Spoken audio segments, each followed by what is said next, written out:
Hello ఎవరివైనా Naseer బాబు మీరు అందరూ చూస్తున్నారు life of Naseer channel. Vladimir Putin వరల్డ్‌లో మోస్ట్ పవర్‌ఫుల్ లీడర్‌గా ఈ వ్లాదిమిర్ పుతిన్ అందరూ కూడా గుర్తిస్తాం. ఇతన్ని చాలా మంది కూడా ఇన్‌స్పైర్‌గా చూసుకుంటారు. అలాగే కొంతమంది విలన్‌గా కూడా చూస్తారు. కొంతమంది హీరోగా కూడా భావిస్తారు. ఈ వ్లాదిమిర్ పుతిన్ యొక్క లైఫ్ స్టోరీ గురించి మీరు వింటే మాత్రం కంపల్సరీ షాక్ అవుతారు. అలాగే ఇన్‌స్పైర్ అవుతారు. అంటే ఒక డైలాగ్ ఉంటుంది. ఏ మ్యాన్ వితౌట్ ఫియర్ అనే డైలాగ్‌కి ఇతను కరెక్ట్‌గా సెట్ అవుతాడు. అతను ఒక మారుమూల ఫ్యామిలీలో పుట్టి ఒకే రూమ్‌లో వాళ్ళు పాపం అదే రూమ్‌లో పండుకొని, అదే రూమ్‌లో వంట చేసుకునే ఒక రూమ్ నుంచి ఒక పవర్‌ఫుల్ దేశానికి అంటే ఒక రష్యా కంట్రీకి పవర్‌ఫుల్ మ్యాన్‌గా ఎదిగిన మూమెంట్. అలాగే తన దేశం అంటే నేషన్ ఫస్ట్ అనే కాన్సెప్ట్‌లో ఈ వ్లాదిమిర్ పుతిన్‌ని చూస్తే మనం అందరం కూడా చాలా ఇన్‌స్పైర్‌గా తీసుకుంటాం.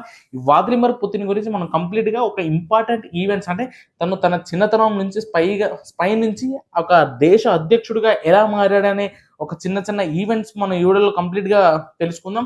ఎవరైనా కొత్త వాళ్ళు వచ్చుంటే నా ఛానెల్‌ని సబ్స్క్రైబ్ చేయండి. ఇలాంటి ఇన్ఫర్మేటివ్ కంటెంట్ అనేది నా నుంచి 10 నిమిషాల్లో ప్రతిరోజు కూడా ఇలాంటి ఇన్ఫర్మేటివ్ కంటెంట్ వస్తా ఉంటది. కంపల్సరీ సబ్స్క్రైబ్ చేయండి. సబ్స్క్రైబ్ చేశారా? అయితే వ్లాదిమిర్ పుతిన్ అక్టోబర్ 7th 1952లో రష్యాలోని లెనిన్‌గ్రాడ్‌లో జన్మించాడు. ఇతను వీళ్ళ ఫాదర్ వచ్చేసి ఆర్మీలో ఒక చిన్న క్యాడర్‌లో పనిచేసేవాళ్ళు. వీళ్ళ తాతగారు లెనిన్, స్టాలిన్ దగ్గర ఒక కుక్కర్‌గా పనిచేసేవాడు. వాళ్ళ మమ్మీ కూడా ఒక ఫ్యాక్టరీలో పనిచేసేవాడు. అయితే ఈ వ్లాదిమిర్ పుతిన్ తన తాతగారు ఈ ఆర్మీలో కుక్కర్‌గా పనిచేసే టైంలో వాళ్ళ తాతగారి దగ్గర ఈ లెనిన్ అలాగే స్టాలిన్ బుక్స్ అంటే వాళ్ళ బుక్స్ ఉండేవి.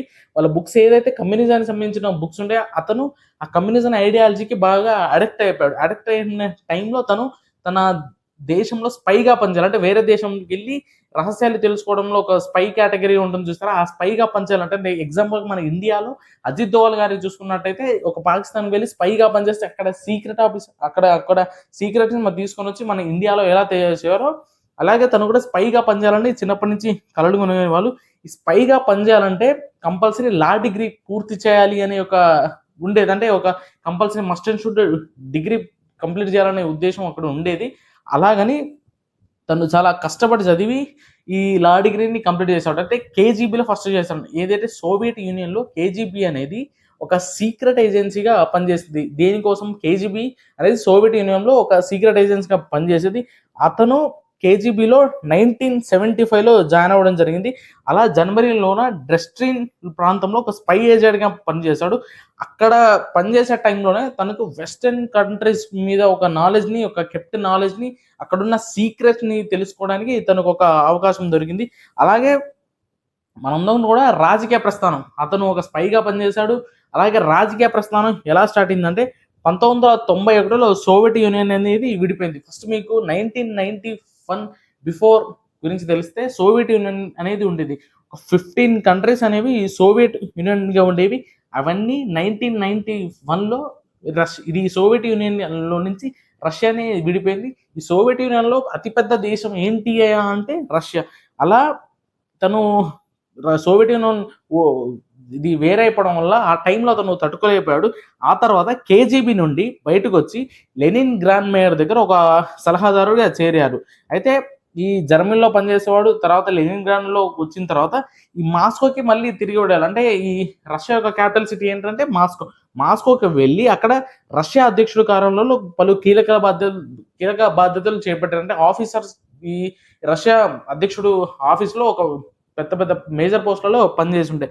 అయితే 1998లో కేజీబీ కాస్త ఈ సీక్రెట్ ఏజెన్సీ మీకు చెప్పాను కదా! కేజీబీ కాస్త ఈ ఎఫ్ఎస్‌బీగా మారింది. ఎఫ్ఎస్‌బీ అంటే ఫెడరల్ సెక్యూరిటీ సర్వీస్‌గా మారింది. దాంట్లో డైరెక్టర్‌గా ఈ పుతిన్ పనిచేశాడు.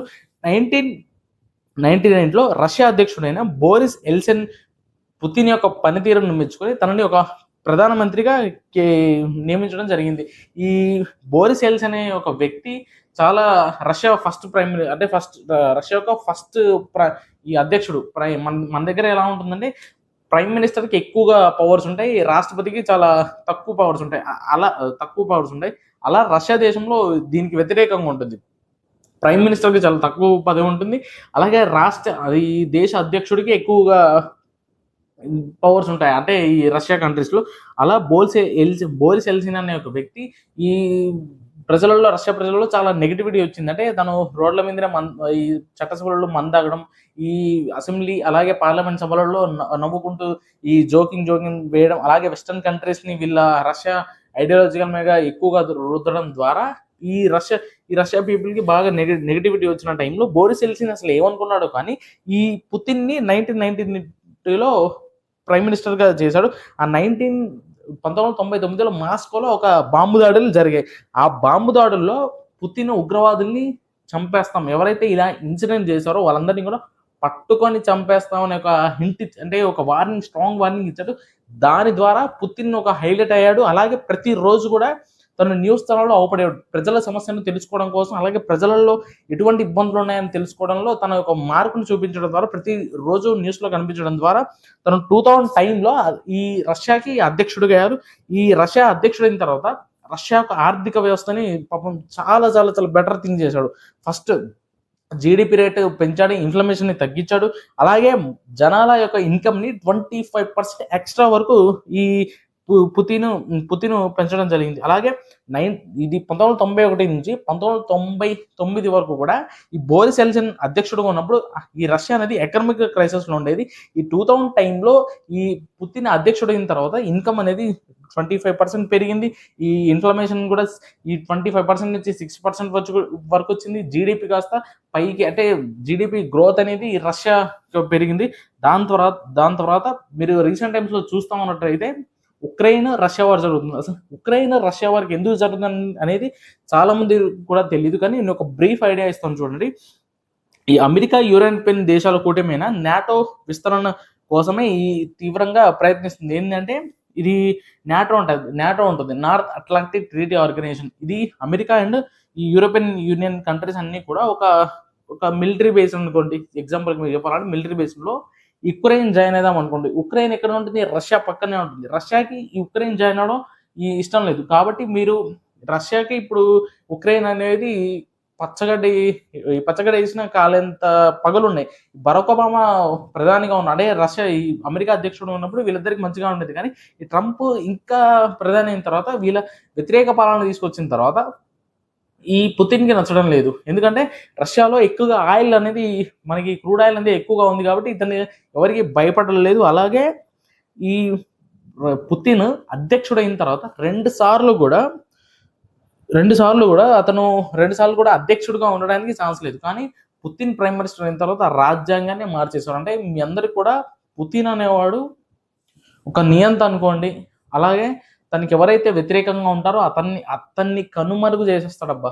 ఎవడైనా తనకు వ్యతిరేకంగా మాట్లాడితే తనని లేకుండా చేసేస్తాడు కంపల్సరీ. అందరూ కూడా పుతిన్ యొక్క ఒక ఇన్స్పిరేషన్ స్టోరీ.